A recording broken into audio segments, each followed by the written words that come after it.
Network studio built by Arbor Lee here at the Historic Wall Center in downtown Vancouver. If you're heading to a game downtown, make it a staycation. Book your stay at the Wall. Call 604-331-1000.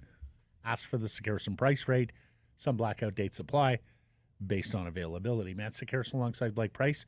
Four-time Juno Award winner Mike Rogerson. Hidden Switches conducting things. And, well, we've got quite a show for you here today, and a show that in the moment is also missing all of the information, but a bombshell from the Vancouver Canucks today who announced that JT Miller, their star centerman, is taking an indefinite leave of absence from the club for a personal matter. We'll get to that in a second. We'll first start with the Surrey Mitsubishi poll question. Do you have faith in this Canucks team without JT Miller? Blake, what says you? Not a lot, no. He is so much the pulse of this team, and as much as statistically Elias Pettersson's rise might coincide with his departure, and so you might get a little bit of a wash there. I don't feel that Elias Pettersson necessarily leads the way that JT Miller does and helps to bring the rest of his team along with him. So it's a massive loss to this team. I think if you got Boeser back today as well, you could make a stronger argument that the Canucks can toe the line.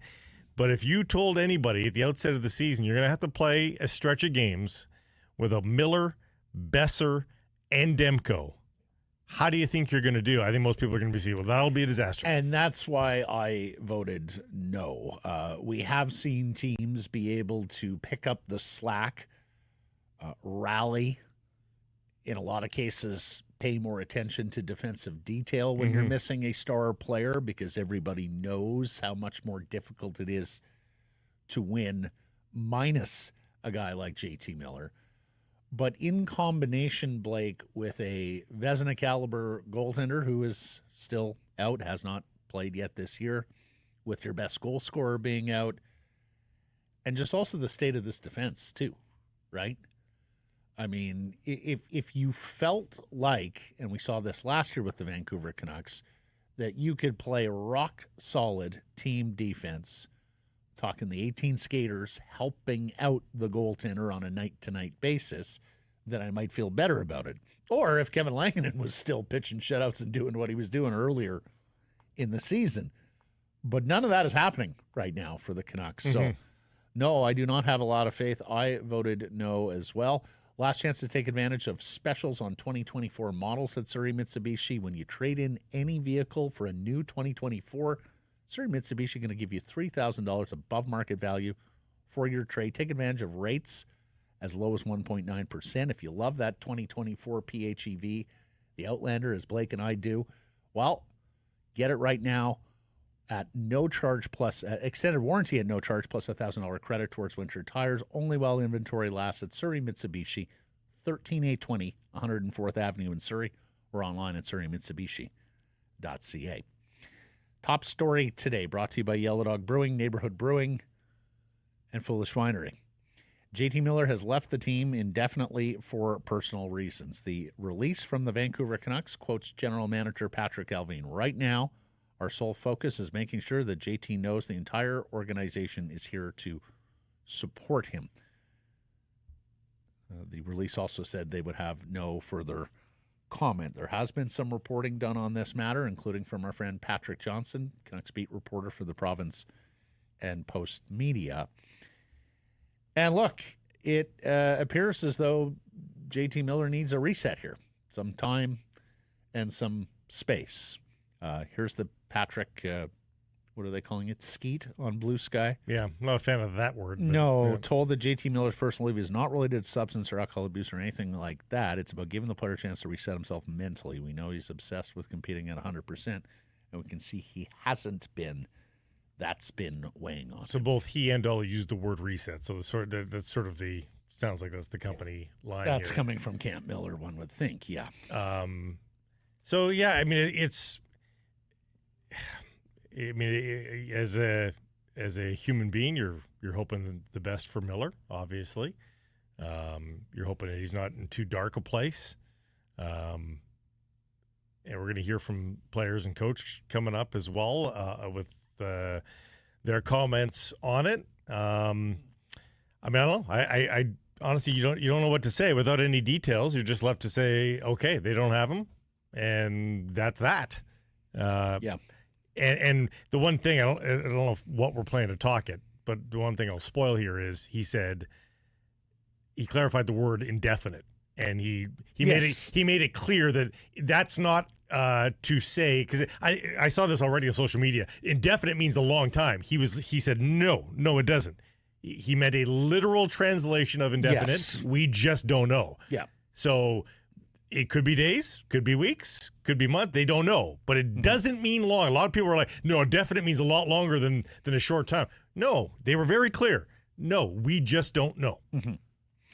Well, let's hear from Rick Tocchet. He addresses this matter, and he starts off by taking on the elephant in the room. Well, it's just, you read the statement. It's indefinite in the sense we don't know how long. Respect the privacy of Millsy. It's got nothing to do with the, don't speculate, please, guys. It's nothing to do with the benching. So I appreciate not the speculation. And, he's a family member here. We're going to support him. Do you feel that there was some stuff weighing on him during the last little bit here? Listen, Millsy is his worst critic. The guy works at hard of his sleeve. He's our FU. Like he's the guy that is an emotional leader. So he takes upon himself to do it every night, and it's hard to do. So no, I thought just like last year, he's a big part of our team. Since I've been here, he's unreal. Played great hockey. Like I'm lucky to have him. Rick, did this catch you off guard? What's that? Did JT's leave catch you off guard in the organization? I mean, anytime something like that happens, was it off guard? You just deal with things. That's what we do. We're hockey players. We're hockey coaches. You deal with certain things. Garland might have a baby today, so whether he plays tonight, we'll deal with it. It's things that come up during the season that you deal with. To help avoid any speculation, can you just clarify? Is this a team-related leave, or is this the league and the Players Association? I mean, like I said, just read the statement. I mean, I'm not going to get into it, honestly, but I respect the question, but yeah. How would you describe needed a break? What's that? We talked yesterday. Yeah.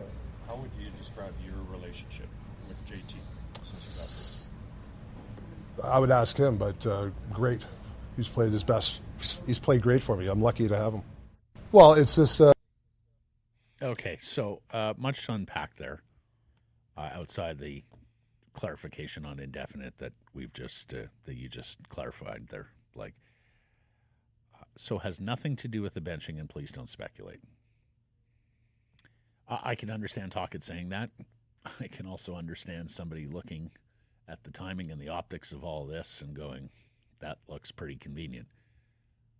For a second time as head coach of the Vancouver Canucks, Rick Tocchet seemed quite dismissive of a player playing through injury on Sunday when he noted that he sat JT Miller down against the Nashville Predators. First time he had done that in a year, ironically against Nashville last year, because he wanted to play players who he thought could help them get back in the hockey game.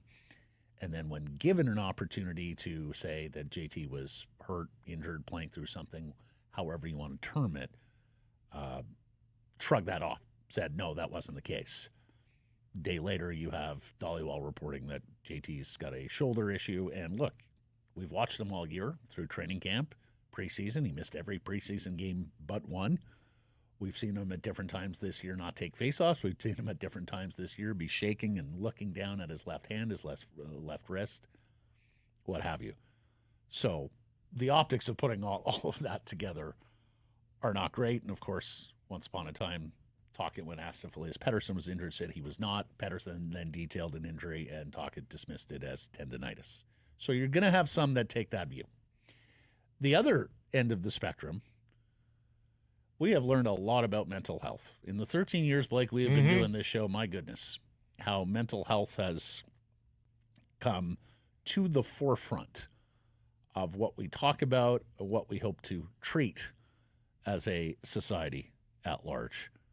I have Mauro Rinaldo's voice echoing in my head, our old friend, who would come on our show on Bell Let's Talk Day and say, guys, we've got to get to a point where we treat mental health the same as we would treat any physical ailment. And I hope that most of us are at that place. That is the empathetic way of looking at it. That's the progressive way of looking at it. And I applaud JT Miller and the Canucks because it does take some bravery when you're a hockey player and in the culture of hockey to say, look, I need a break. I need to step back for a second.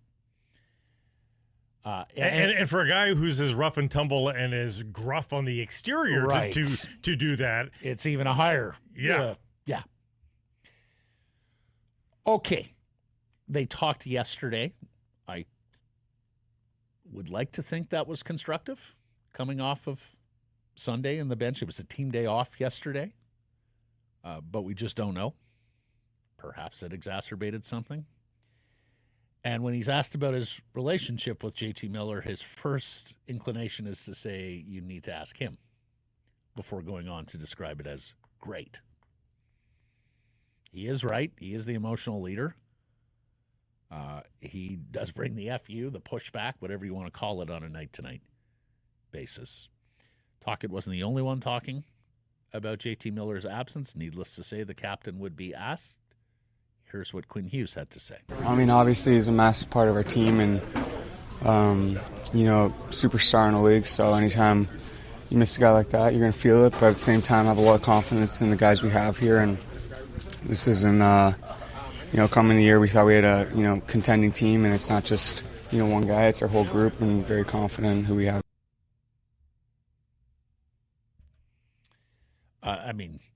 What you would expect a captain and a hockey player to say, right? That the team is bigger than one player.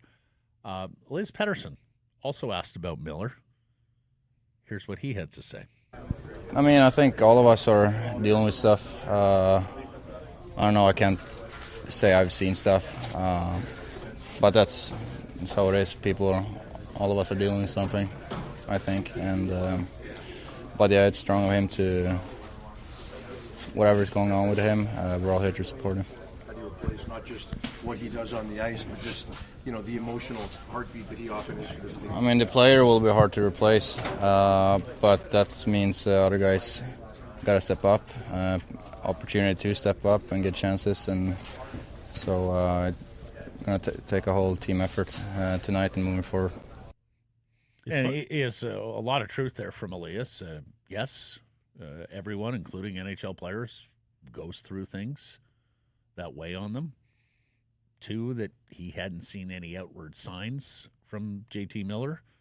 And 3, that, he is going to be very difficult to replace at the top of that Canucks line. I think that's why it's as surprising as it is the outward side. Like, even for a fan, I think if Elias Pettersson had taken this leave 10 games ago, I think people would have said, "Yeah, that tracks." We could see that in body language. So I think that's why it feels like a little bit more of a gut punch for a lot of fans is that they didn't see this coming from this player. And ironically, too, it's funny. Pettersson took a lot of guff in the first 10 games of the season, and people love Miller. People love the fact that he seems to be so tough, and so he's been given a long leash, I think, on this by 98% of the fans in the wake of today's news. Boy, I'd like to think that people would have given Pettersson that long a leash, but I don't know that I don't have a whole lot of faith that would be the case. I think a lot of people would have been critical if Pettersson had done this, and I'm not saying that's right at all. I'm just saying people had preconceived notions about the character of Pettersson, and I don't know that they would have given him this leash. So let's think about that the next time that Pettersson struggles. Right, and in some respects, I think this further crystallizes just how important, just how big mental health is. That a guy like JT Miller could step aside. Let me ask you this, from Matt. the Vancouver. Is there precedence to this in hockey? I think there's. I don't know. So part of that part of the scrum you heard there, the question that Rick talking about whether this was solely a team or also a league absence.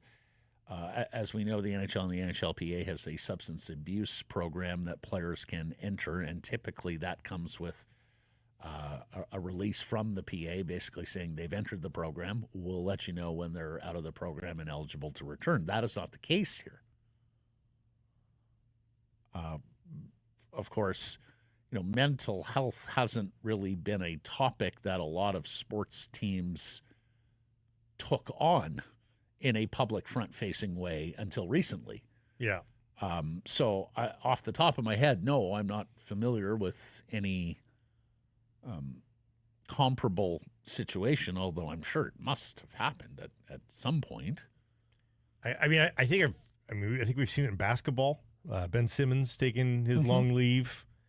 But I just, in hockey, I don't recall seeing it quite so explicitly. By the way, I think one of the disconnects I have with this, with some of the reporting from PJ and Dolly, is the semantics maybe of reset. Because I think for me at least, reset makes it sound more frivolous and small. And I think if the different verbiage had been used, and I'm not blaming this on Dolly or PJ, because I think that they were reiterating maybe the phrase that was given to them. To me, if this is just outlaid as a mental health leave, I think that makes that sounds more apropos than reset. That sounds to me smaller and more frivolous. And maybe JT couldn't get to the point where he wanted to see that in print. Right, on a statement. Well, I don't think he had anything to do. I don't think that's necessarily coming from him, the word reset either. So I'm just saying, okay. Let's not get hung up on the word reset, because at least for me, that sounds smaller. This sounds like a mental health issue that he's left to deal with. If we heard that, I think we'd probably think something different. It's not that whatever he was playing through has made him incapable of playing. Otherwise, there was a very easy way for the Canucks to handle this and say, hey, JT's been trying to play through something, and guess what? It's just not working, so we're going to sit him down. You've been talking about this for the last few days. Like, give him maintenance days at practice. Rest him. So, that would have been an easy-peasy traditional garden variety release from the Vancouver Canucks. And this is I'm not even sure it would have gotten a release. I think Tocchet would have taken it on this morning and said, hey, look, JT's been fighting through, and we're just going to sit him down here because he needs to get healthy. Easy peasy. We're all talking about JT Miller's absence, but we're not talking about it in the same vein. And within the same realm, we're talking about the announcement from the club today. I'll say this just as a trivial curiosity, not a need-to-know thing, but I do wonder if it's what was going on in training camp, right? He was slow to launch in training camp. I wonder if that's the same issue. So what I was told, it's a combo of JT having something going on physically, not playing well, the team not playing well. He's frustrated. It's taking a mental toll on him. There's no substance issues or anything like that. He just needs a break for the physical stuff and an overall recharge. And the Canucks going on the road makes it a good time for that. So what's the connection there, being on the road? Well, that he could stay back here and right, yeah, like that going on the road would not be good for that. Well, the Canucks are leaving for the nation's capital tomorrow. They play the Senators on Saturday. They're into Boston and Pittsburgh next week before Buffalo. Well, my guess would be that without the support system of family on well, the that's road, it. That's it. He'd rather be at home right now. Right, yeah. And if that's where he feels he needs to be, that's where he should be. Mm-hmm. And I see a lot of Canucks fans, and she has become a very amusing follow. Natalie Miller, JT's better half. Think back to dinner time with the McDonald's and JT scoring the overtime goal earlier this year, and the kids. I mean, it's been a lot of fun getting to know the Miller family via Natalie's social media accounts and what she posts, and of course there's the Halloween photo of JT and dress. So Natalie has taken down her Instagram account, which is just smart, because if she doesn't, the people are in those mentions. Yeah, saying hopefully good things too. One would hope, but because also the odd idiot. So yeah. So the upshot here: Arshdeep Bains has been called up. Elias Pettersson, the defenseman, has been sent back down. just because they need depth elsewhere, obviously. Pius Suter is going to have to play center now after Pettersson alongside Bluger and Ratu, who will be the 4 centermen. And then there was and boy, this would have been a bigger story if not for the JT announcement, but Tocchet saying he's not sure about Garland's availability tonight because Connor Garland and his missus are having a baby. Not to mention the fact Vincent Desharnais may not be available either. The good news here that Brock Boeser and Derek Forbort both skated this morning, so that's the first time for Boeser, and so they're on the comeback trail. But needless to say, this Vancouver Canucks lineup tonight is not going to look anything like we've seen this year, and isn't nearly the same talent skater 1 through 18, particularly if Garland is out, and we've seen earlier this year. You know, teams can go one of two ways. I don't think anybody would have qualms if they look bad tonight. I mean, they would have every excuse in the world if they look bad tonight. Conversely, in a short term or with short spells, teams can rise to the occasion. Now, to say, oh, they're gonna be just fine, they can rise and they can go, 8-2 in their next 10 games, even like this, I would not be predicting something so bold. But to win this one, to win these next 2 in light of all this news, no, that teams can rise to the occasion in short spells like that. And maybe Boeser's back on the weekend. Who knows? And that would certainly be a breath of fresh air for this team. Yeah. Tall order against the Rangers tonight, to say the least. It absolutely is. Not going to be a betting favorite no matter what happens, but yeah. Don't forget the 4-packs of Chase My Tail Pale Ale on special throughout the month of November from Yellow Dog. Chase My Tail at your government and private liquor stores.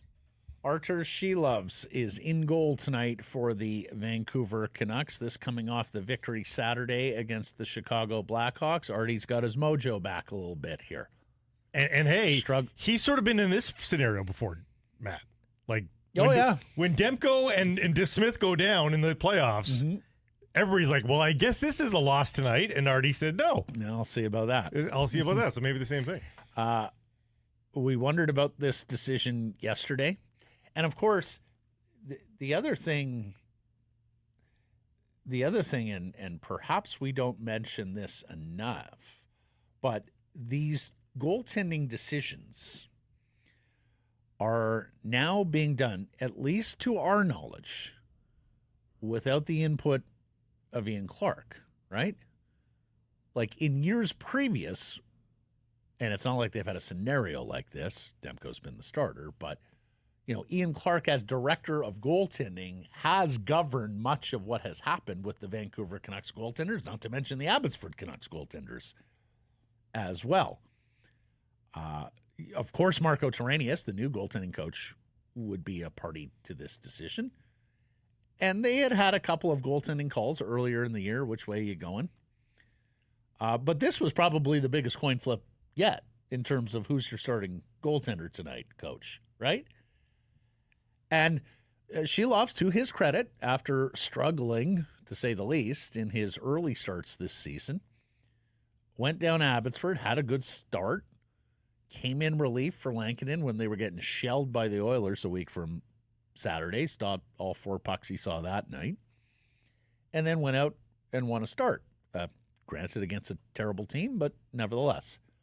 So, we wondered yesterday whether Lankinen and the workload, if that was getting to him, not accustomed to being a number one starter, an unequivocal number one starter, which is he effectively has been since Sheloff's second start of the year when he was once again poor.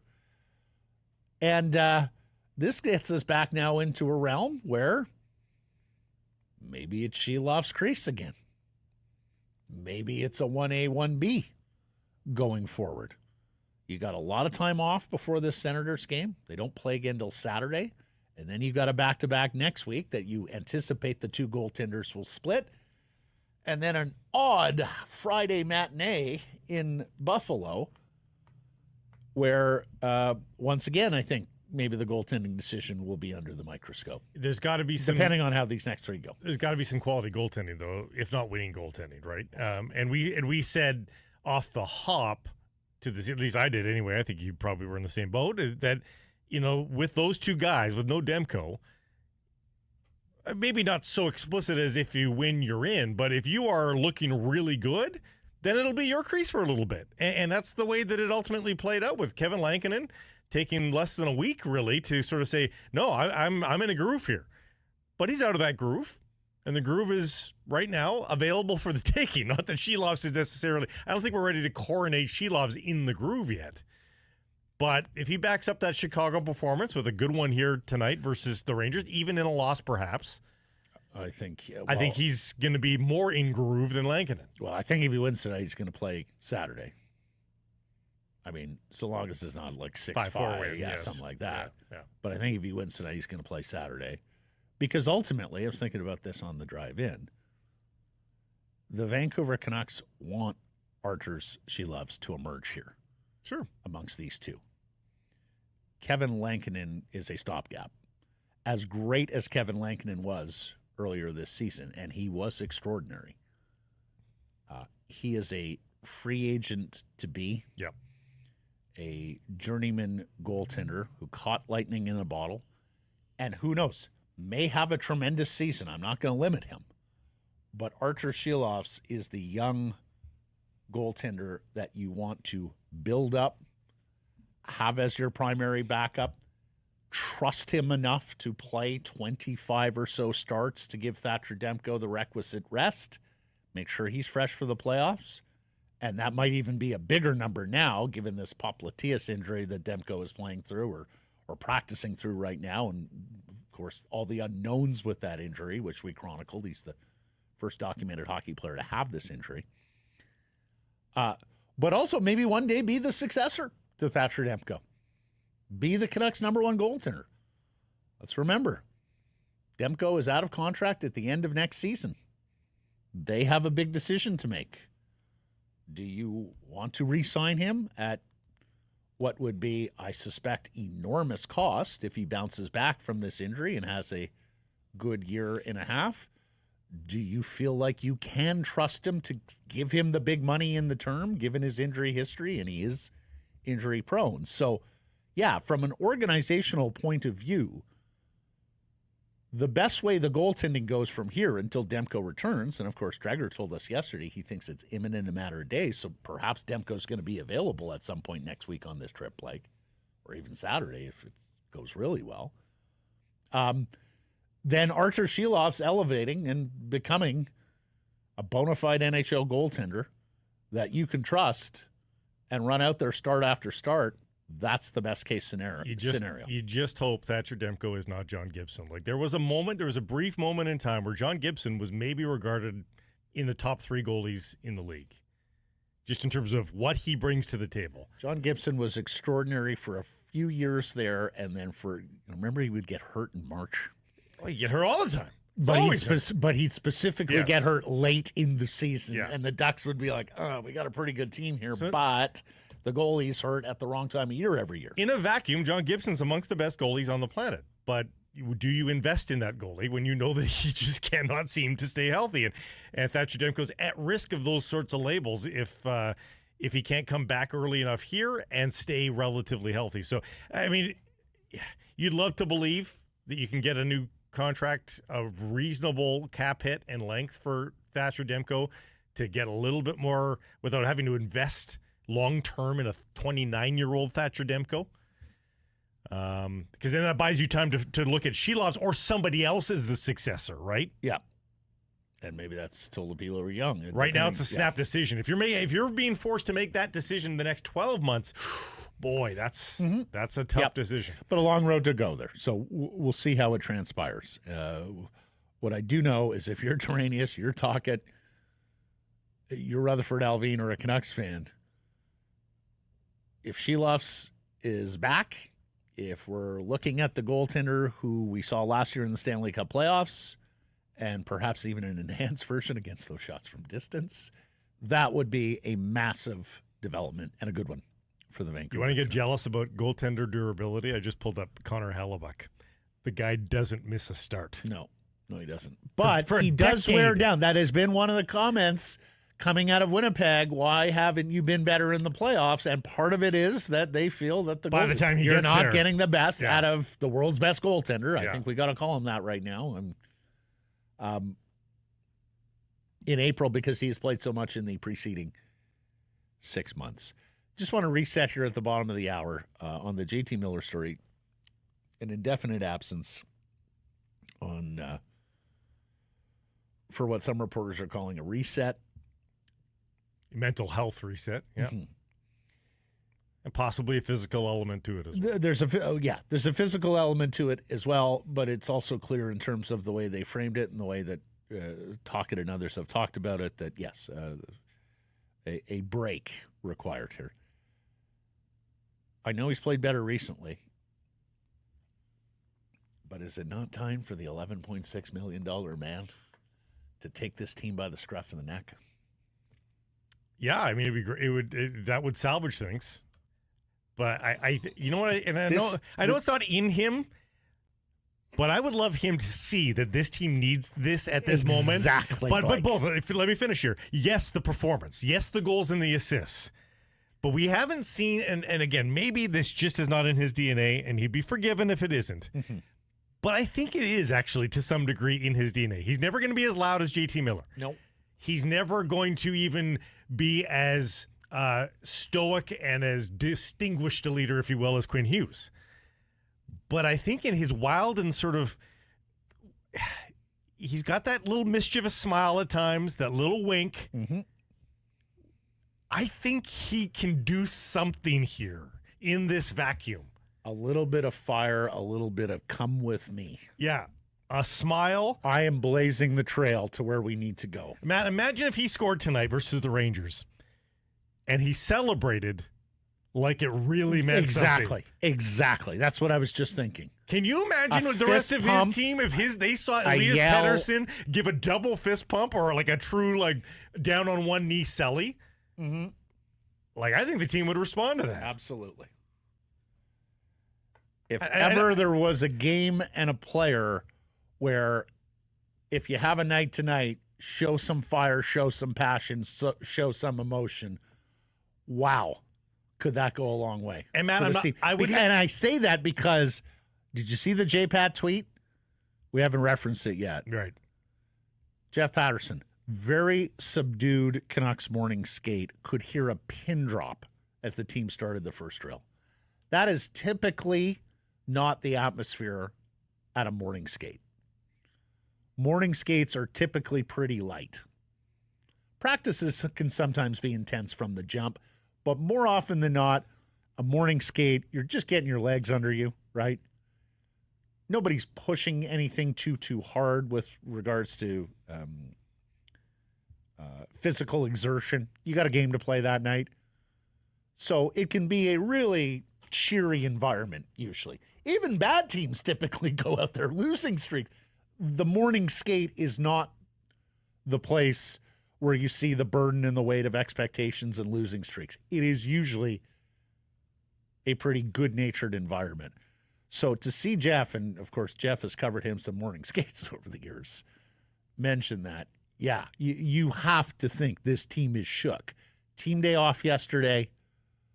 Report this morning to the news that JT Miller is taking a break. Oh, what's wrong? Well, yeah, he's playing through something, but it's not just that. I can understand how a lot of players would have heard that and been, well, A, concerned for their friend and teammate, but also surprised, caught off guard. Quick look into the chat. Mike says Petey needs to turn on God mode. Yes, something like that. Yeah. Michael counters with, oh man, I can just see the Canucks going on a winning streak, and then people will be like, quote, do we really need JT Miller, end quote. That won't happen, Michael. Nonsense. That will not happen. Nonsense. You can always be better than you are. So, no, that's not going to go. And you know what? Let's deal with the Canucks winning streak and the problems of that winning streak when they arrive. Yeah. I'm not going to go there just now. But again, I wouldn't be betting that Elias Pettersson fills that emotional gap. but I also don't think it's impossible. Well, I do think it is possible. If ever there was a time, yeah, right? Yeah. Because, and I think he liked it this way to a degree, like he's on a team that has Bo Horvat, the straight-lace, sanctioned leader. So we talked about him last week when the Islanders were coming through town. Lab-grown hockey leader. Absolutely. Yeah, like, exactly. You know, the team dad, if you will. Ben Moss was making lab-grown diamonds and Bo Horvat in the same factory. So Elias is in a room and on a team with that guy, with the emotional leader, if you will, in JT Miller.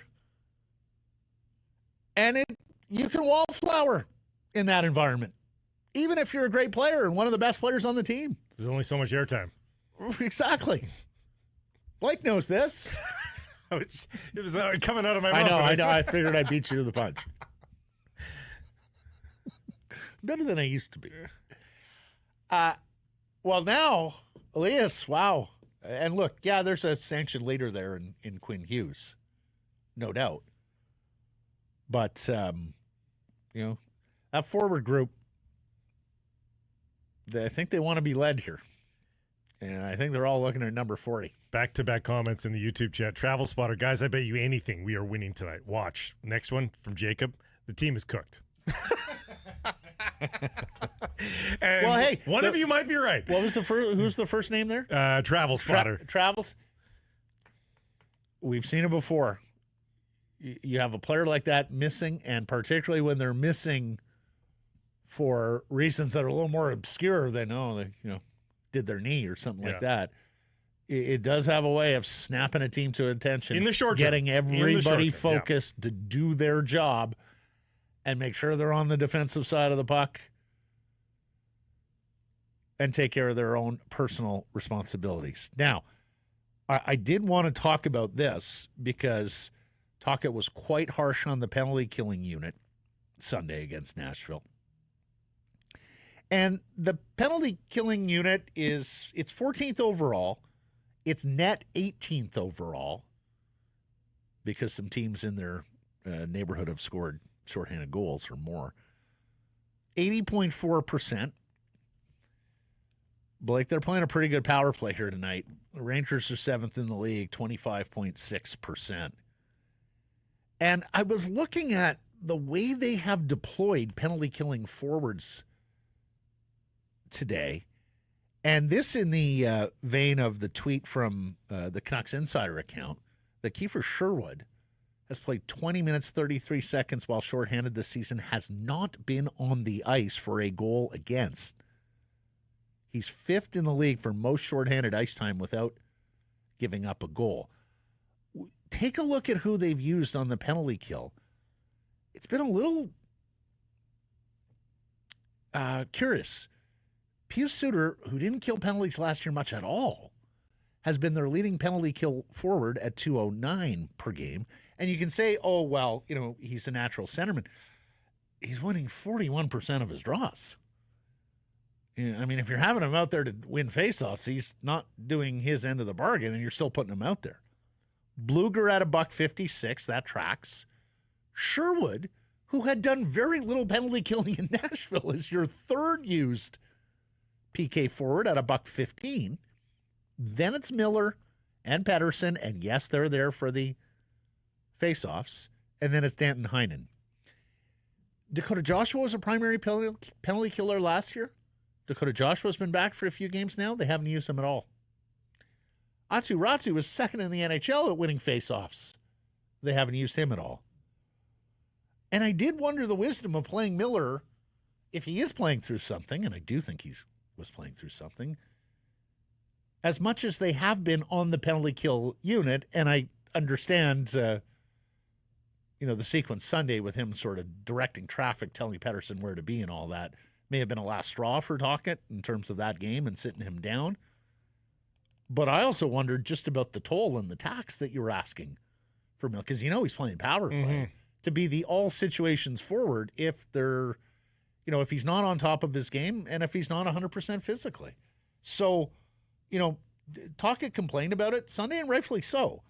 But, I think Tocchet and the coaching staff has to take a look in the mirror and say, what are we doing here on the penalty kill and the way we're deploying the two forwards?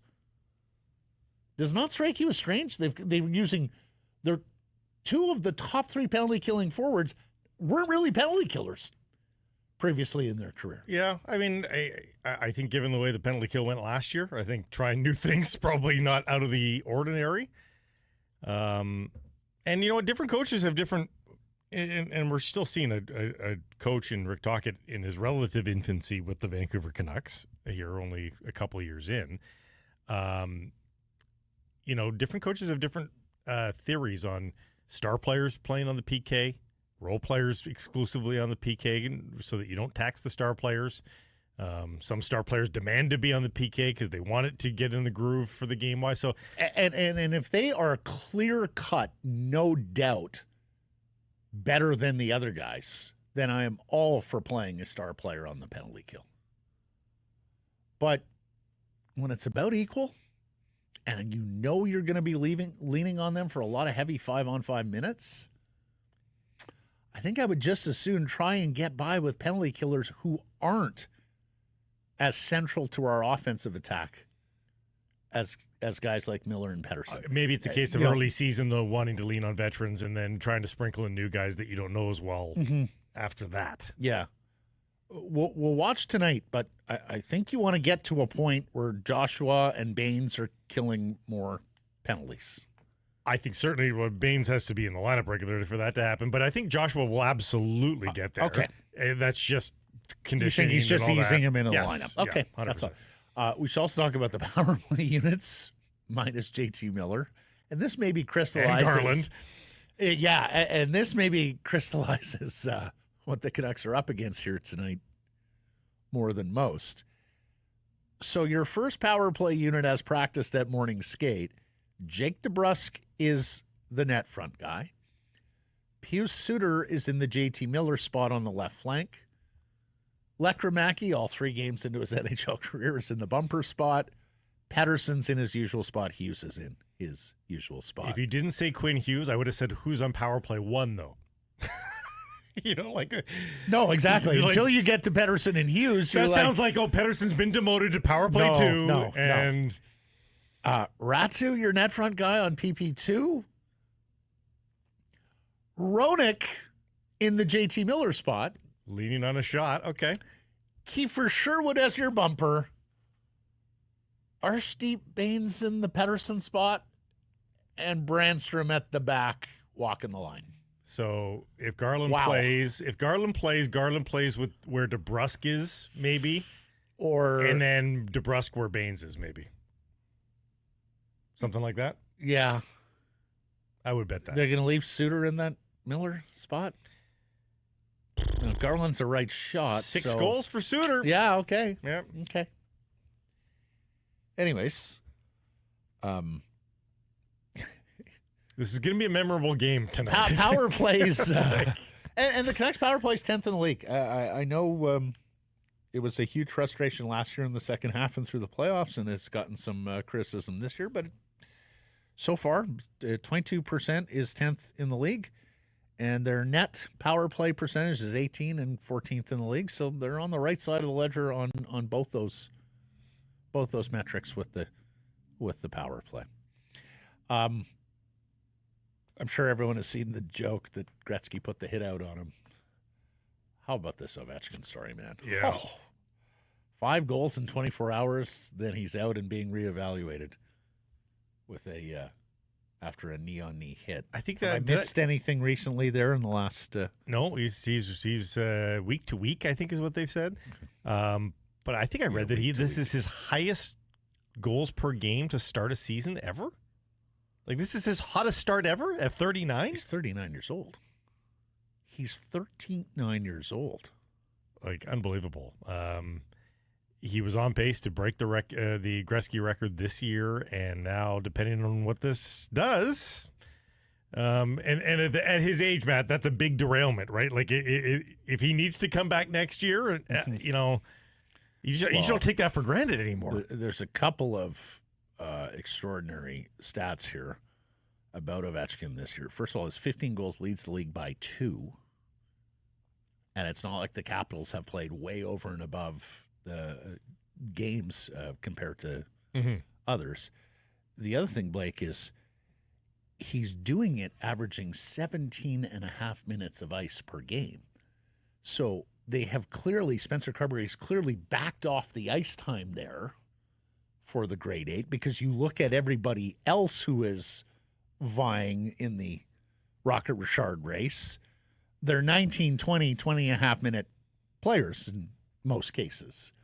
So he's doing it playing 2 to 3 minutes less than a lot of his contemporaries who are up there. Like Sam Reinhart plays 20 minutes and 5 seconds a night for Florida. Draisaitl plays 21 minutes and 16 seconds a night for the Edmonton Oilers. So, yeah, Ovi, from a goals per minute point of view, that's darn good stuff at 39 years old. Crazy. And I saw he has a chance to actually break it in fewer games than Gretzky if he stayed red hot. That's crazy to think. He has to stay super hot. Yeah. But, yeah, it's over the next, is it 44 games or something like that? I think he's got like 44, 45 games to do it. The fact that he could catch up to a guy that had a 4-year stretch of goals going 92, 71, 87, 73. Yeah. And you can catch up to that. Yeah. Like, oh my God. Forget point per game. Gretzky's heyday, he was a goal per game. Over a goal per game. Twice. Crazy. Let's get to today's That's menu. what you missed, you kids. Like, the box score just guaranteed Gretzky's in it. Oh, so when I was a kid and we were living in Calgary for a number of years,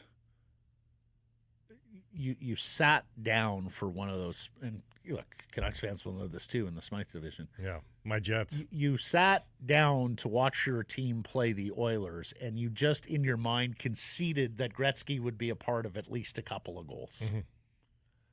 And you just felt like, if we can keep them under 5, we got a chance to win this game 5-4. There was a playoff game where the Jets, I don't think it was an elimination game, but I think it would have put them up 3-1 in a series. The Jets were up like 4-1 going into the third. They lost that game handily. Of course. Like, I think they lost by multiple goals. Yeah. It was pretty much, I don't want to say first 1 to 5, because oftentimes you could get 5 and they would get 7 or 8. Yes, yeah. But that was 5 was sort of the number. If you could keep the Oilers under 5, you had a chance to win And the we game. swore with the advent of good goaltending, and that's what this era has that one didn't. With the advent, we swore that nobody would be able to touch these numbers. No. And here we are. Yeah. I once went to a Oilers-Canadiens game at the Forum as a kid, Blake, where it was 3-2 Montreal. They won the game, and the crowd was going crazy for like Larry Robinson and Gainey and like the defensive side of the Canadiens, that because everybody recognized what was going on here. Wow, another denied zone entry. They got the puck out again. Like, that was getting big cheers because Gretzky, Curry, more often than not, they had the puck. More often than not, they had a near goal. Okay, today's menu brought to you by Greta. A fantastic spot to watch all the games, home and away. We're going to have some Canucks Army watch parties sprinkled throughout the season. Be listening for those from minutes from the arena, steps from the stadium. You come by, post-game, pre-game. They have the Bitchin' Arcade. They have the great street food menu, weekly drink specials, Greta, 50 West Cordova. Let the games begin. John Shannon is going to join us here. We'll talk about life without JT Miller and Canucks topics. Full disclosure, we recorded our interview with Cam Robinson earlier today before the Miller news and before Elias Pettersson, EPD, was sent down. But still talking big picture about his chances with the Canucks this season. Let's get to our bets of the day by Bet365, proud partner of Sekerson Price. And I love looking at the Bet365 menu each and every day, and particularly when there's a Vancouver Canucks game afoot. What you have today? And by the way, I've been doing pretty well lately. I think people should listen to me just a little bit. Oh, my goodness. He's gone there, has he? So, in the way, now, this is kind of an interesting betting day with Miller gone, right? You have information now that should guide you a little bit, like shots on goal for Quinn Hughes. Okay, we're in the same realm here.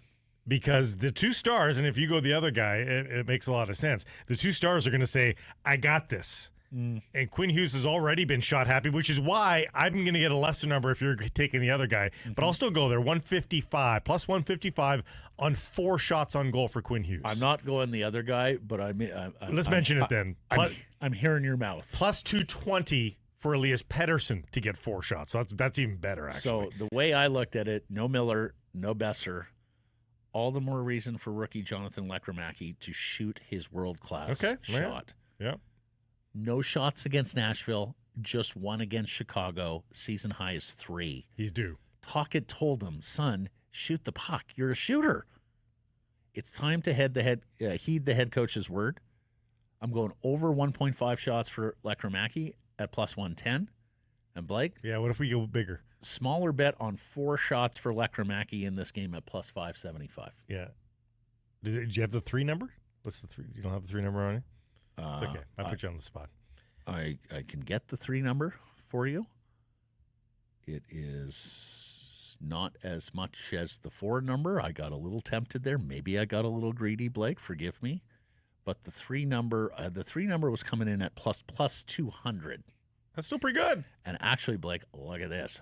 4 is down to plus 525. So Bet365 is wise to our game here. Yes. My number has decreased there on Lekkerimäki 4 shots. But I don't mind the 3. Plus 200 on 3 shots. Open an account with Bet365 today and bet on a huge range of markets. So whatever the moment, it's never ordinary at Bet365. Use code NATION when opening that account. John Shannon coming up next. I'll be honest, I don't get to many games anymore, whether it be at the arena or the stadium. Ticket availability cost, it's a bit of an issue these days. So I prefer to go where there's atmosphere and I know I can get in. Greta Bar YVR. Soak up all the atmosphere with your fellow fans and enjoy a great night with a great street food menu. I prefer the poutine. Weekly drink specials as well at Greta Bar YVR at 50 West Cordova. And we'll be having our viewing parties there all season long as well. Your pregame, your postgame, it's at Greta Bar YVR, 50 West Cordova. Let the games begin. Harrison Price from the Historic Wall Center. I wish I could say the comfort menu at White Spot can take care of bomb cyclones, but that's a tough ask. It really comes close, though. So if you're in need of a little bit of comfort, maybe if you lose power, go find your nearest White Spot with power and get a little comfort with all this crazy weather happening right now. It's just the kind of stuff to warm you up. Mini Yorkies, braised beef burgers, pot roast chicken, pot pie, the stuff of the season, the stuff that makes you feel good. They've got it right, the culinary team at White Spot. Go visit your local White Spot today. Welcome in John Shannon, the former executive producer, Hockey Night in Canada, the most famous man from Oliver, British Columbia. It's November in BC, John, as you know. Mm-hmm. Well, and just so you know, ever since November the 5th, there's no global warming anymore. Doesn't exist. Well, people voted against it. Oh, yes, there's that. Yes, I was going to say though, they just need to look at Toronto. It was 13 and sunny yesterday there, apparently. So I wore shorts all day, boys. It was a great day to be outside working in the yard. Mm-hmm.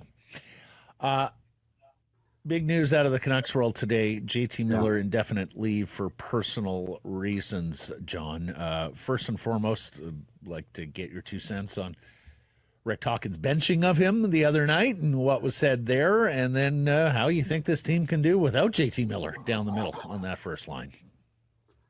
Well, tough to know if, you know, the benching and what's gone on the last 24 hours are connected. We just don't know. You have to, at this point, take a step back and feel for the player and respect the player's privacy and the team's privacy in the situation. And can this team cope without JT Miller? Probably not as well as people would anticipate. I have been a huge fan of this guy in the last 3 or 4 years of what he's done in Vancouver. All the way back to the decision, do you keep Miller or do you keep Horvat, if you recall that conversation? I think JT Miller has really in many ways become a face for this franchise. I know Quinn Hughes is the captain. I know there's always debate, Quinn Hughes, the greatest Canuck of all time. But when you talk about grit, when you talk about personality, when you talk about skill and style, I'm on the JT Miller bandwagon. So I only can hope that things are okay at home. I hope they're okay personally, and that we have a chance to see him sooner than later. You're absolutely right, though. I mean, he should have a D on his sweater, not an A, and that he's sort of the deputy captain. He does seem to be an A of a different sort compared to the rest of the team, and they're thunder and lightning a little bit, the two of them, Quinn Hughes and JT Miller, in terms of what they bring to the table, a different kind of swagger, if you will, each of them, and he's pretty integral. And for whatever reason, him out of the lineup, that's going to be a big impact on this team. He has actually dragged this team to points, whether it's clutch goals late in games, overtime goals. Without him, who's dragging that team to the finish line in some of these games? It's going to be a big hole. Well, it is. And just a couple of things as an aside to talk about that leadership. First of all, I look back at how the Canucks had to, and were forced to handle the COVID situation with all the days off. It was JT Miller and his voice that said, boys, we need some more time. You can't schedule us this way. You have to, he was integral to how the Canucks managed their way through that COVID situation. And the distraction of the goaltending in the Nashville series last spring, JT Miller was an animal on the ice. He was just fantastic. To me, that was JT Miller at his finest. So it's going to be difficult for this club to get through what he does so many different ways. And those are by the way, guys, those are the things that we see. We don't see his impact in the dressing room, and I can assure you that it's probably bigger than any of us could anticipate.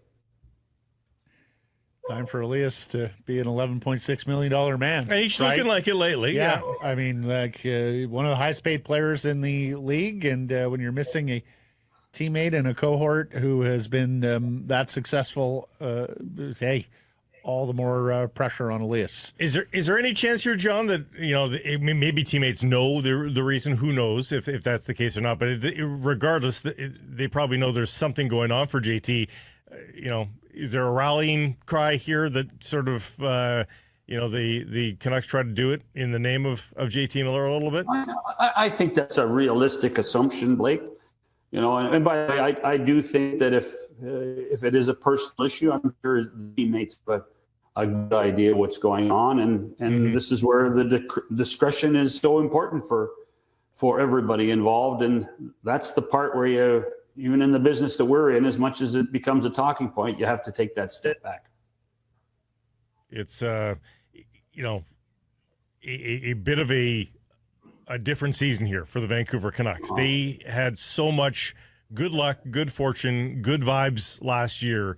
And my goodness, we're seeing almost a mirror opposite of that this season. We're seeing what this team is made of right now from a mental and physical fortitude standpoint, isn't it? Yeah, and by the way, the team they're playing tonight, it's almost a mirror image.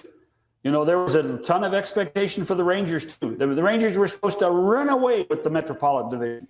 Yep. There was no question that Chris Drury was going to, make this team a championship team. Still hasn't got his goaltender signed. There have been underachievers on this squad all season long, and yet they're pretty good.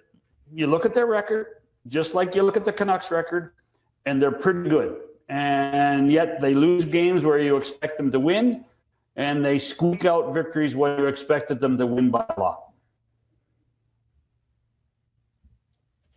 And off on this road trip after tonight, where they go through some of Eastern Canada, including Ottawa, before Boston. You have to get that Ottawa mention in, do you? You always have to get the Ottawa mention in, do you? Well, no, but the thing is at least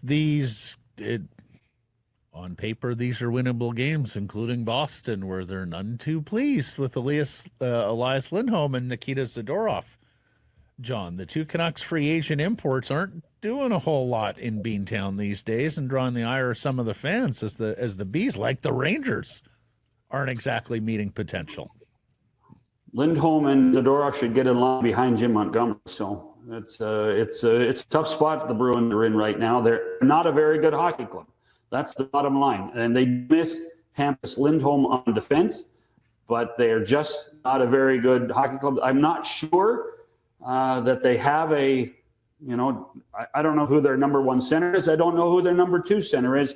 Right now, they may have 3 or 4 number 3 centers in Boston. And that's a big issue if you're expecting to score goals.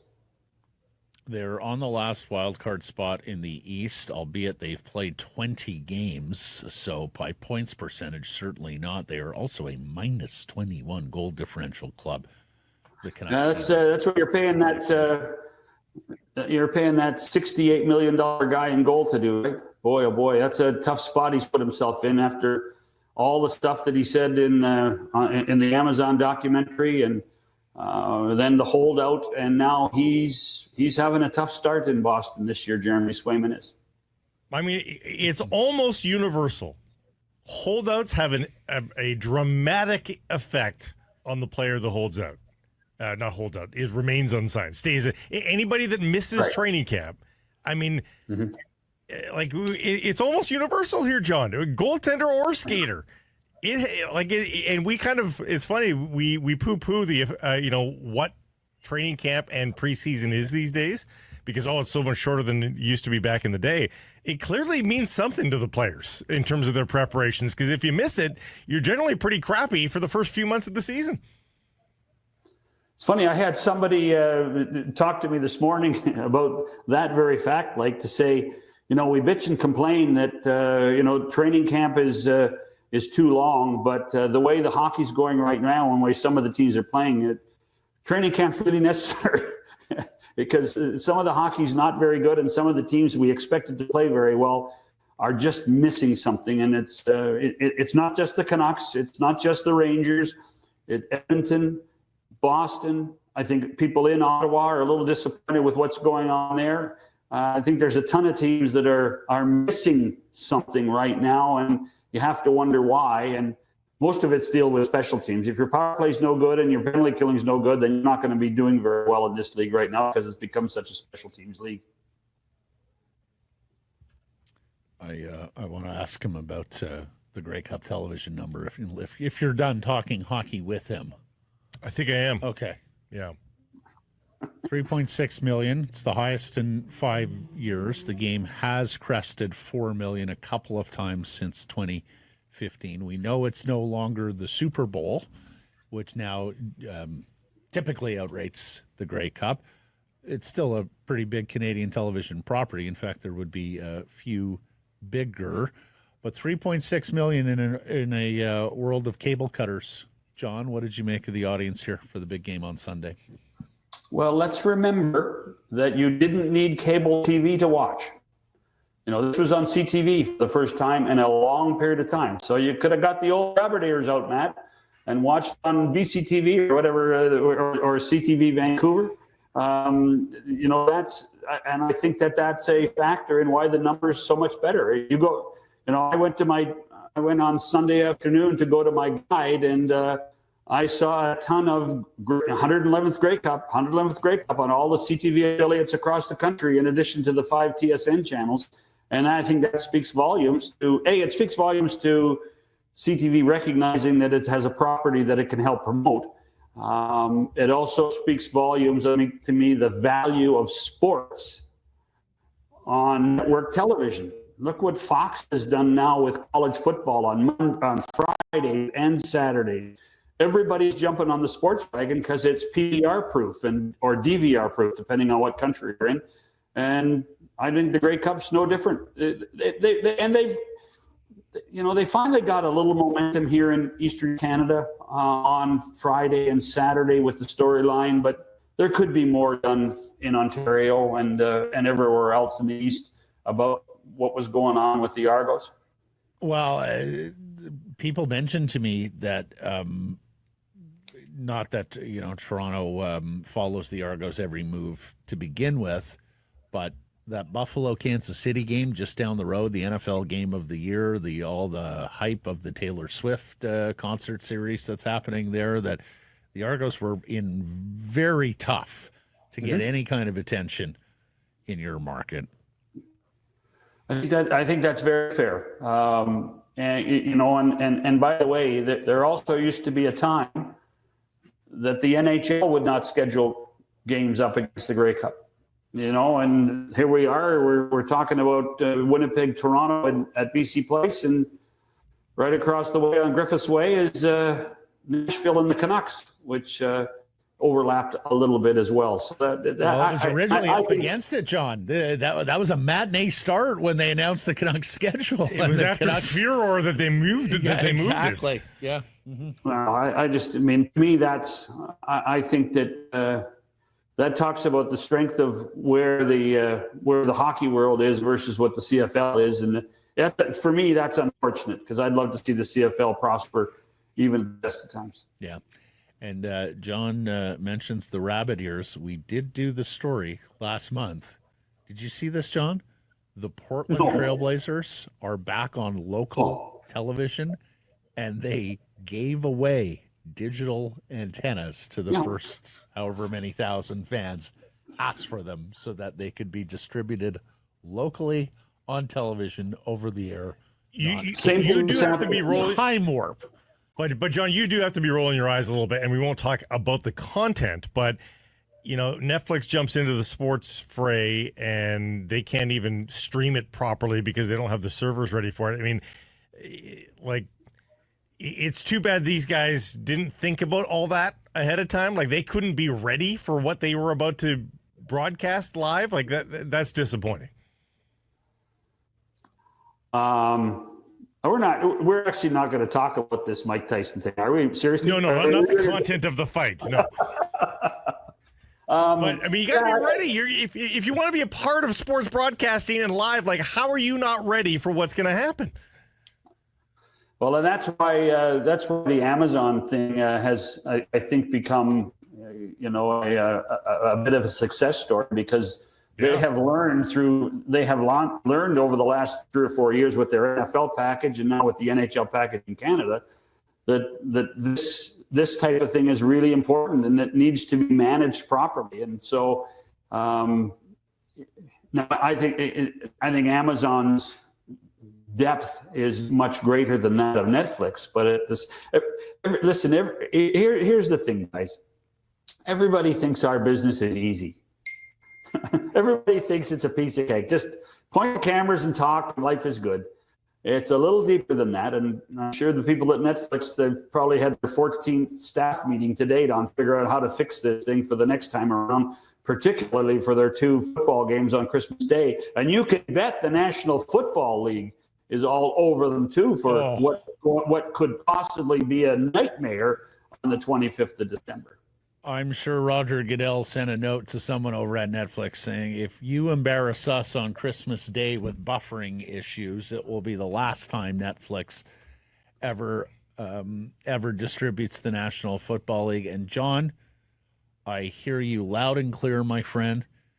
There was an amazing rant yesterday from Christopher Mad Dog Russo, the legendary New York City sports talk host, talking about how he didn't watch Paul Tyson because he has shame as a sports fan. He would feel ashamed if he tuned into that as a guy who was interested in sports. And yet, John, the most bet fight ever with 60+ million people who looked in on it.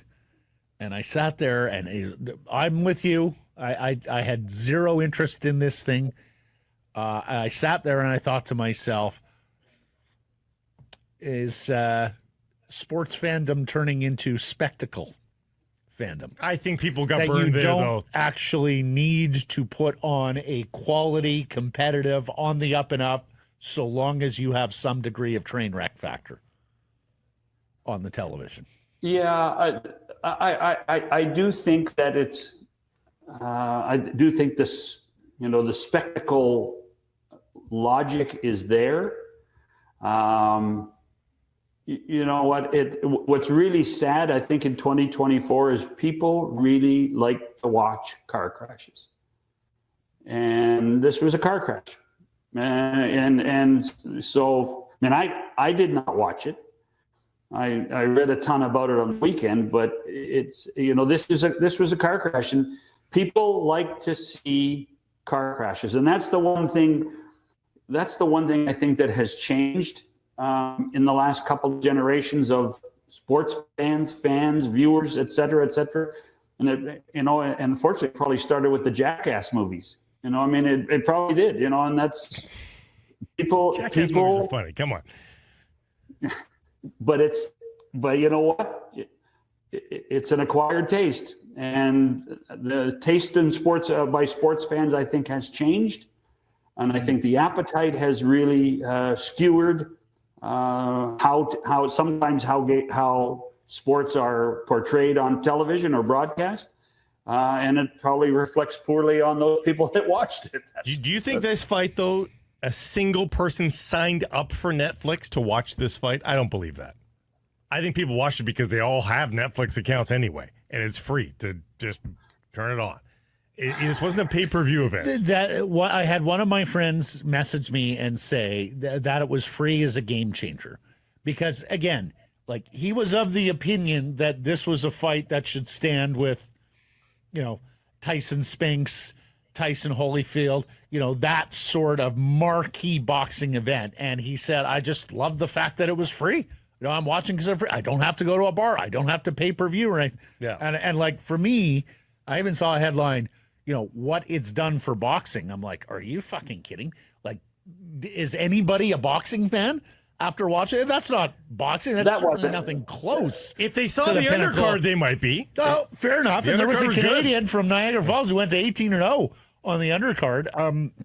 But the main event itself was first. And John, I'm not even sure it was on the up and up. Like, I'm not even sure that there wasn't something discussed either beforehand or in the ring when it became clear that Mike couldn't pull the trigger and that Jake Paul himself was just happy to keep him at the end of a jab. But look, if there's more and more of this going on, count me out. We'll let you get that. No, I think that's the one thing I tell my kids this. Just because it's on doesn't mean you have to watch. Yes. And so you can there are certain, by the way, there are certain sports that I don't watch and I don't choose to watch, and I'm not, it doesn't bother me that I don't watch them. Yeah. This is an elective. This is not mandatory. This is an elective. And so, right. Anybody that sits there and talks about this with credibility, stop it. Just stop it. Yeah, there will not be a test. And if it's an acquired taste, for me, it's haggis. Acquired taste. Haven't got there. Taste. Acquired taste. No. This makes kale look like tasteful. Come on now. Can't like kale, can you? Give me a plate of unseasoned kale. We eat a lot of kale on the West Coast, John. Just so you know. Don't slam. By the way, they grow kale in Ontario too, Matt. Just for the record. Do they? Really? Okay. It's probably Ontario kale. Has that trend made it to Ontario? Because the trends start here on the West Coast and they move their way to West. I should have known better. Actually, most of the trends start in Oliver. We all know that, so that's good. That's true. That's for like wine. Just like wine and golf, Also a taste that I don't necessarily have, but he does in spades. So we consume a lot of wine as a duo. John, thank you very much. We'll catch up next week, buddy. Thank you. Cheers, boys. It's happy hour on Sekeres and Price. Today's beer of the day from Yellow Dog, the High Five Hazy IPA. Sekeres and Price from the Historic Wall Center. We're joined by the content director for Elite Prospects. It's Mr. Cam Robinson back with us here. Cam, how you doing? I'm doing well, boys. How you doing? Yeah, quite well, thank you. First, JT Miller. What are you seeing out there? What do you think is behind the struggles? Well, he's not looking like himself. Everybody's kind of thinking it's an injury. Obviously, we heard what Tocchet said that, the benching wasn't injury related there in the third period the other night. it's interesting to see how they handle Miller compared to how they were handling Pettersson when he was in a rough patch there. Kind of kid gloves with Pettersson, a little bit of coddling, didn't want to bring him down. Miller, he's a different animal, right? You can kind of stick him with a hot rod and see if you can spike that temperature and get him going a little bit. And I think that's what the team's trying to do.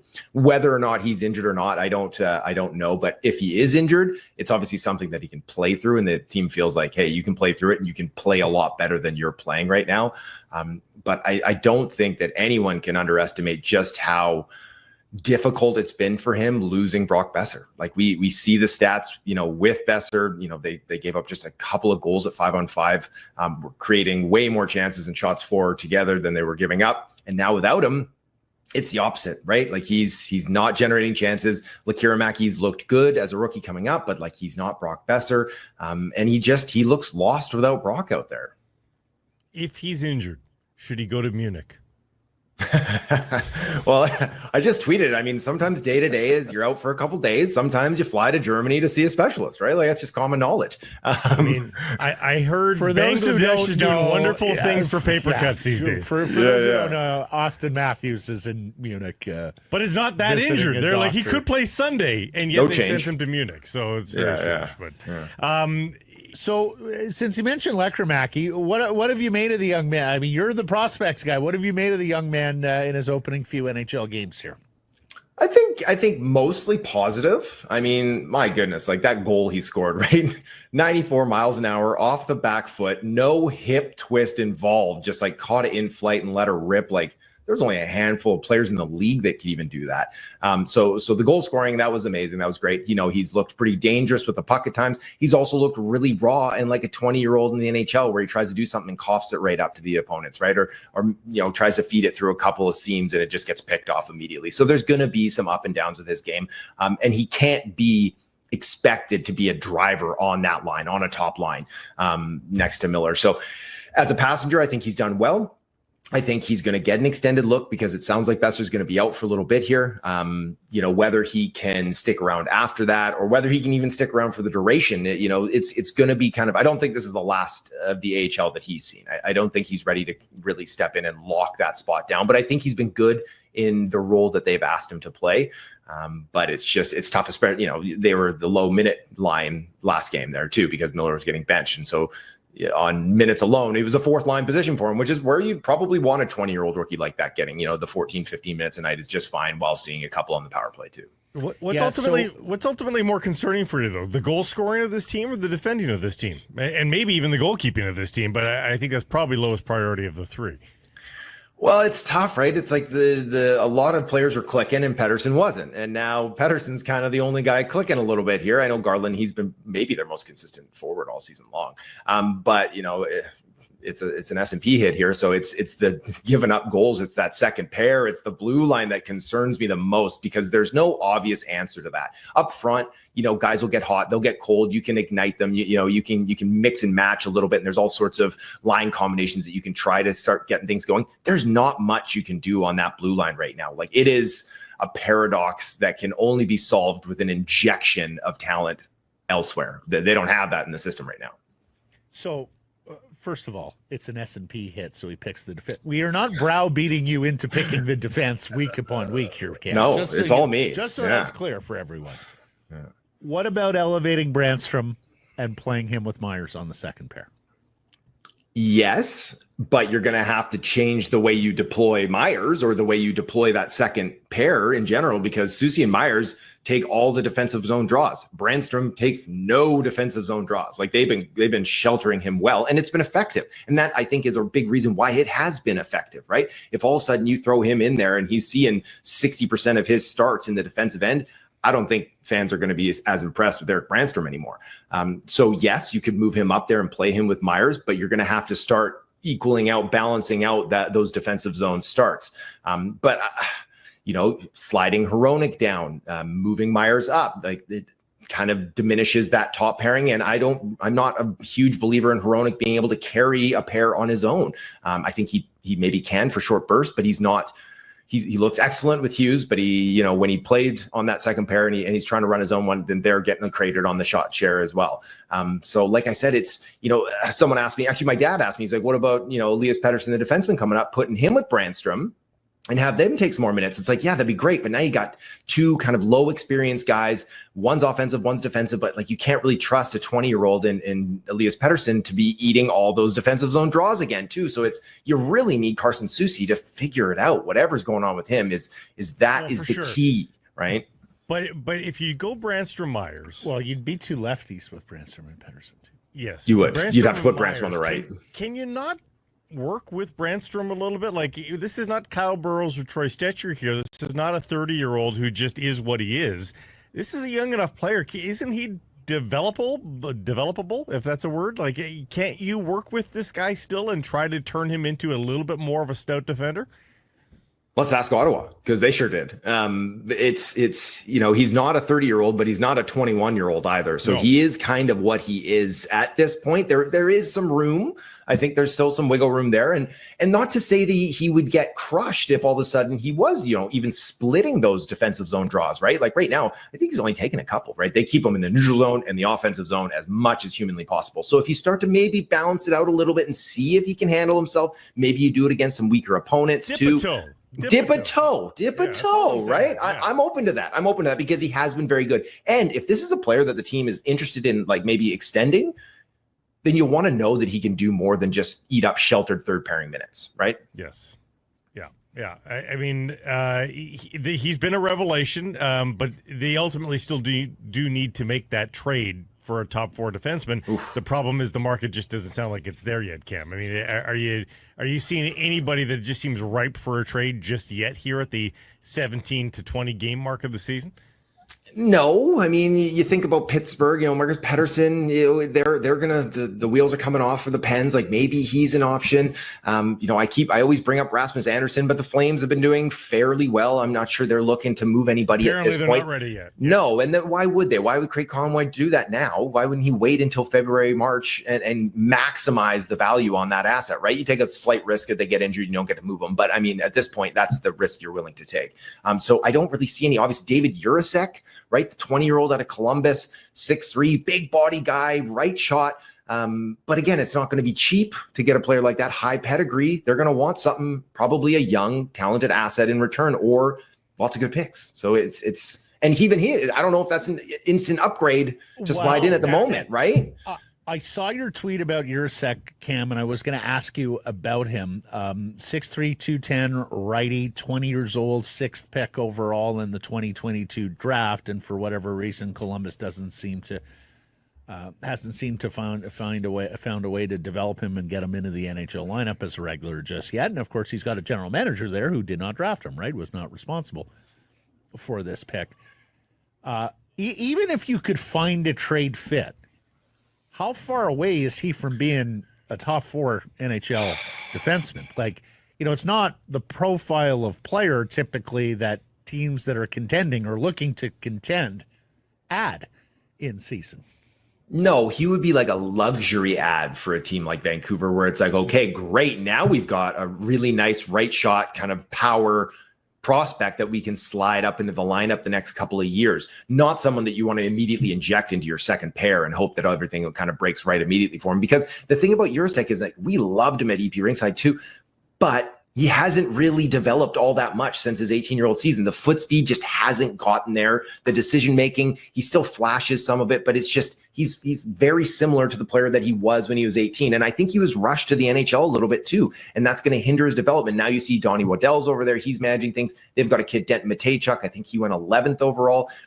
He was probably 12th. He was probably their second best D in camp from all reports, and in the preseason he's still in the they dropped him down in the American League. He's like a point a game down there. He's tearing it up. That's going to be excellent for his development, right? After him, Korchinski's down in the minors now after a year in the NHL. So should have been up there in the first place, probably, right? Like you don't want these guys, even if they're top 10, top 12 picks. Give them some time. It's not easy to play defense in the NHL level, and even as a 20-year-old for Jurasek, like if he was just now breaking into the league, I still wouldn't feel comfortable. And that's if he was still taking strides. So that's more of a luxury, someone that you would be really interested in bringing into your organization long term, because at 23, 24, 25, if you can work with him, he could be a high-end piece for you with that size, skill, right shot combo.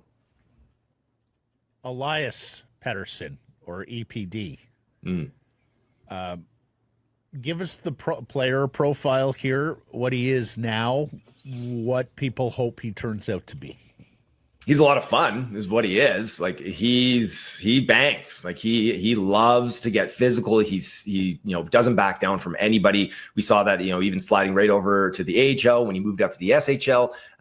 He's a combative guy with a smile on his face too. Like he's a really kind of energetic, enthusiastic person off the ice. Players gravitate to him.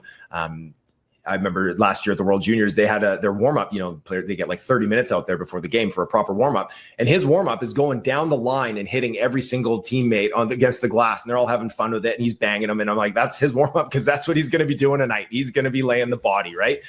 So on the left side, the foot speed it's fine.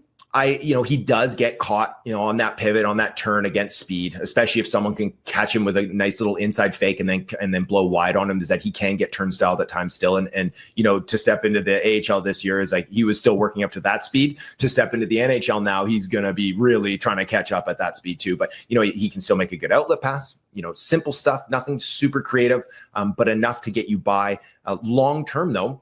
And I've said it for a long time. I said it probably on draft day is that, they got him at 80 or whatever, pick 80, is that he has a viable top 4 future. I think he could be one of those guys that long-term plays on a second pair, kills penalties, clears the net front, and can just make smart plays throughout all 3 zones.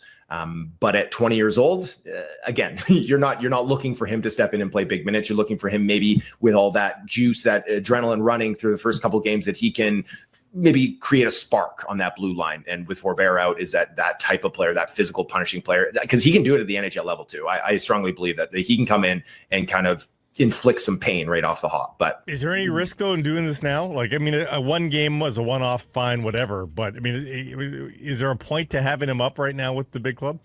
Well, we just talked about not rushing guys, right? Is that you don't want to. Now he's not one of these guys that you're rushing. You're risking like a high end offensive future, or leaning on him. But I think giving him a cup of coffee, I think that's just more of a feather in his cap to commend the play that he's done in the American League so far this year, as transitioning as a rookie over to North American Pro Hockey. So, but yes, give him a game or two, sure, fine, and then I probably would send him back down. I wouldn't have bet that this happens for Lekkerimäki or Pettersson at this point in the season. And so at this rate, will they do this for Kirill Kudryavtsev, who's maybe arguably been as good as Lekkerimäki at the AHL level?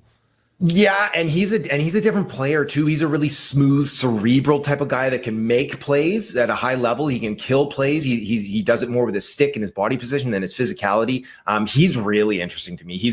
I like that kid a lot too. So again, if that's, if they want to give him a look, you can just keep kind of injecting these guys into the bottom of your lineup, and you're going to get something out of them for a game, maybe 2 games, and then you can send them back down, and they can work that, and that can that can work the cap situation for them too. So there's a lot of little elements they can do, but none of them are going to really move the needle for you, right? At the end of the day, they simply must add something on that blue line. Interestingly, they're both 20-year-olds, Kudryavtsev and Pettersson. They both turned 21 in February, 11 days apart, actually, in February. Back on Lekkerimäki for a moment, because Blake jumped in there. I wanted to ask a follow. The notion that if you get Lekkerimäki enough experience this year, NHL and AHL, that he could be the Brock Boeser replacement if you can't re-sign Boeser and he walks in free agency. Is that too ambitious to you? Is that right on the nose? Give me your sense on Lekkerimäki as Boeser replacement next year, should it be required. It's not something I'm pushing for, that's for sure. I think that, the concussion, obviously it's brutal and it was a terrible hit and it sucks that Boeser's out, but I'm not sure it's hurting his stock. It's, his contract negotiations, to see the impact that he has left behind now, where the team is struggling and Miller's struggling so much, that's not going to hurt his value in contract negotiations. But I think Vancouver needs to do everything they can to bring him back. And if they don't, to trust the 21-year-old Lekkerimäki, even if he had 30 games of NHL experience this year, 40 games, or he put up a point a game in the AHL, I think that's a lofty ask for a team that is in their contention window at this point. So they're also different players, right? Brock came into the league as a similar player to Lekkerimäki, is that he's a shooter, right? He's a goal scorer. He finds those pockets and he can get it off in a hurry, but he's developed into a really deft, two-way playmaker as well, right? Like he can make plays, he can stop plays, he can shoot the puck, he can get to the net front, he can be a bumper guy. Lekkerimäki, he's not all those things, and he probably won't be for a while if he ever gets to that level, right? He might be a better pure goal scorer than Brock. His shot is better, yeah. Yeah, exactly, right? But remember that shot that Brock had like when he first came into the league too, gone. right? It's gone. I know. Just above average shooter probably, but he's not a great shooter. Well, the league's gotten better. Yeah. Yeah, and the thing about Jonathan too is that it gets off so quickly. Brock had a little bit more of a wind up. That wrist shot is that if he had time and space, he could beat anybody. It didn't matter if they were standing right in front of him; he could beat him. Lekkerimäki, he fires it right. It just explodes off his stick in a hurry, whether it's the snap or the slap or what in flight. Like I really can't express how impressed I was with that goal to get so much velocity off your back foot without any sort of hip torsion there. Like that was crazy to do. I don't know if I've ever seen it.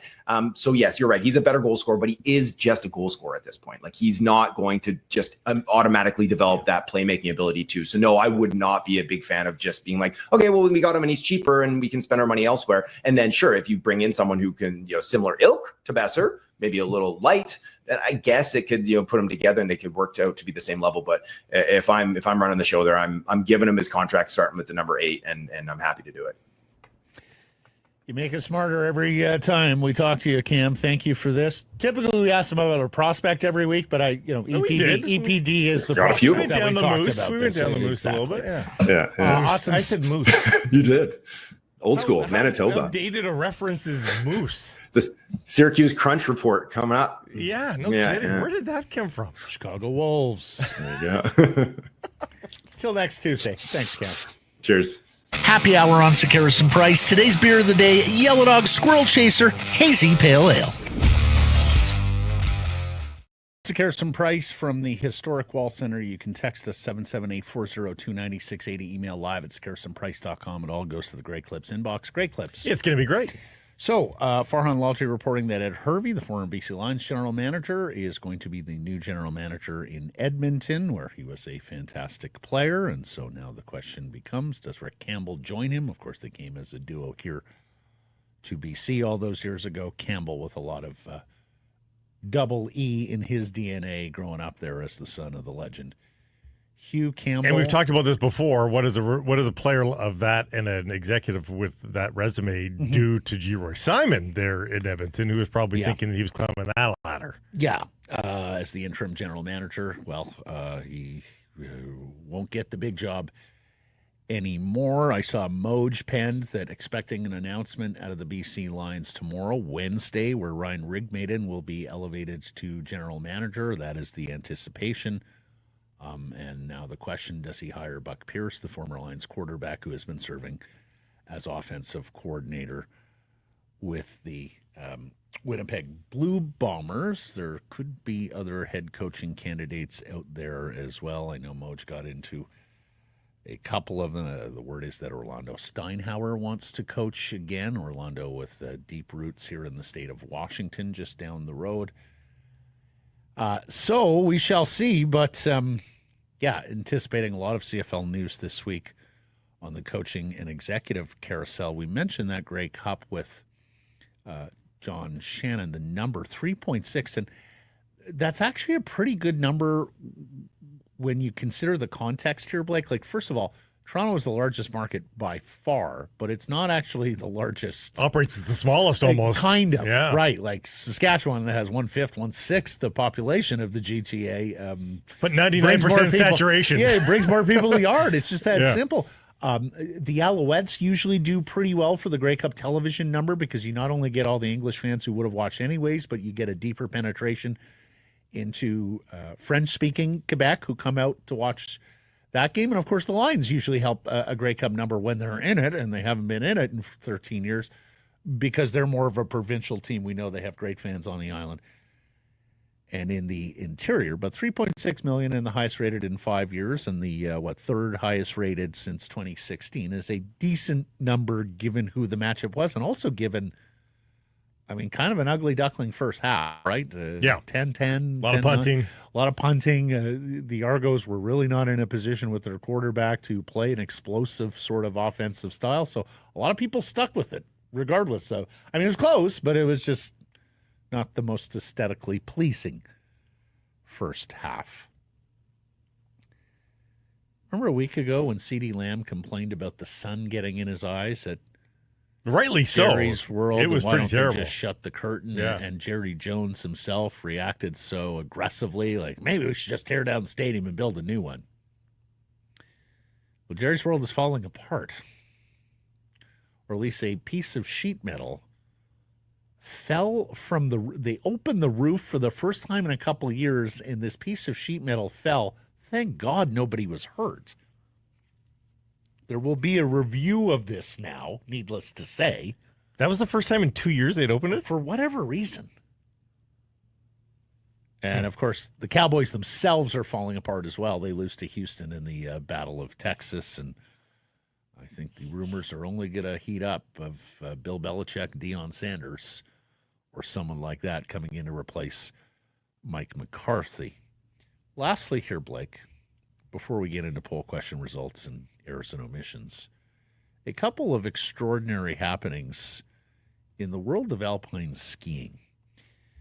First, when she retired, the GOAT, Lindsey Vonn. She's the speed goat still, not the overall goat. Gold medalist here at the 2010 Vancouver Whistler Olympics, is making a comeback at age 40. Good luck to her with that. She's got a knee problems. Metal knee now. Well, she did a documentary about her last season. Yeah. And even during that documentary, it sounded like she was going to miss it a lot. It sounded like there was the chance for a comeback here. Her contemporaries have ripped this return soundly. Have they ever? Yeah. Like some of them talking about, I guess she needs the attention now and she doesn't function when she is not at the center of the world. So, whoa, okay.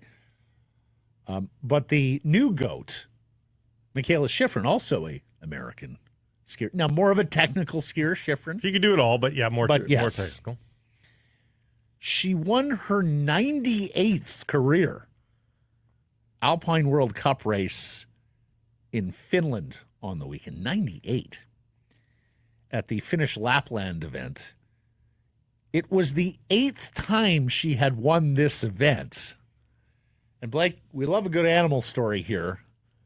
The winner of this race not only gets the medal and the trophy, they get a reindeer. A living, breathing reindeer. The reindeer participates in the podium ceremonies. This is Michaela's 8th reindeer, leaving her one short of Santa. She has named this one Bori. Okay.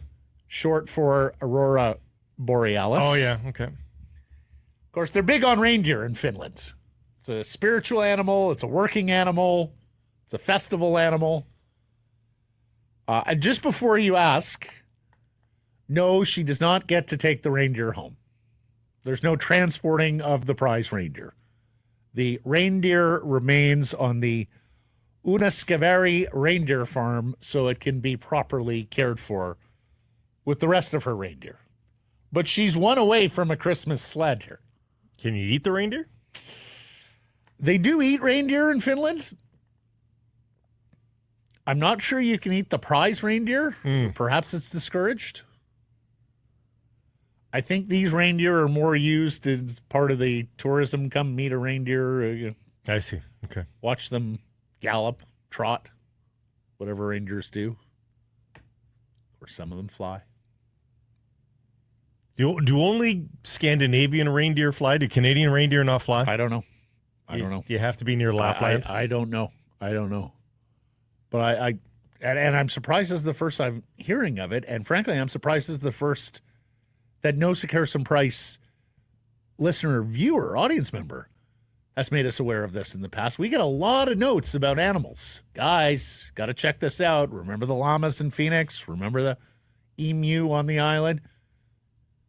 Anyways, live reindeer at the podium. Michaela Schifrin has 8 of them. Have you ever eaten reindeer, caribou? No. Have you? No, I've done elk. Never done caribou. Done bison? Yeah. Emu? Yep, done that too. Yeah. Moose. Had moose burgers the other day. Moose? Several times, yeah. Moose, really? Yeah. Had moose like prime rib the other day. Shaved moose prime rib. It was delicious. Delicious. Venison? You big on that? I'm not big on it, but I've had it. Okay. Poll question results from yesterday. Did JT Miller deserve to get benched? 83% of you said yes. Brando, yes, as do Susie and Myers. Dito Bug, a team can only have one coach. Miller needs to focus on his job and not being the on-ice coach. Well, he doesn't need,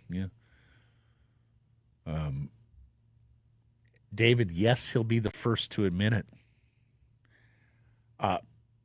It's just stunning news out of the Vancouver Canucks. Yeah, all these comments have different tints on them of now, course right? they do.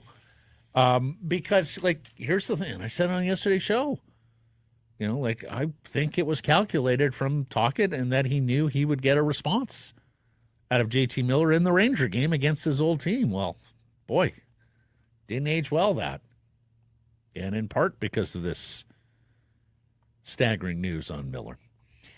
Errors and omissions from yesterday's program. Mention the Grey Cup crowd of over 50,000.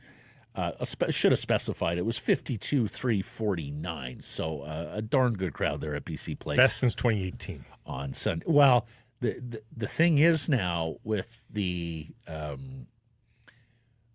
with Rogers Centre no longer being the Grey Cup venue in Toronto, it's moved to BMO Field. And with Olympic Stadium undergoing a renovation and no Grey Cups in Montreal for the last 16 years, BC Place, you get your biggest crowd by a fair margin now. Without expense, without having to bolster as well. Edmonton's there as well. BC, Commonwealth and BC are really your two big stadiums until the renovation is done in Montreal.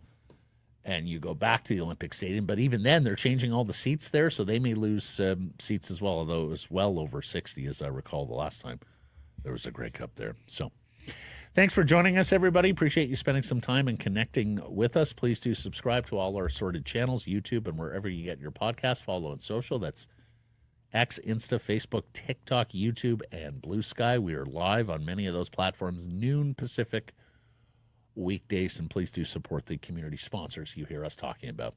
Keep it local. Hey, everybody, if you're enjoying what you're seeing here, then follow along with Sekeres and Price on YouTube. I promise more content coming. The kids call it subscribe on YouTube. Well, how about liking it? Do that as well. Smash it right now.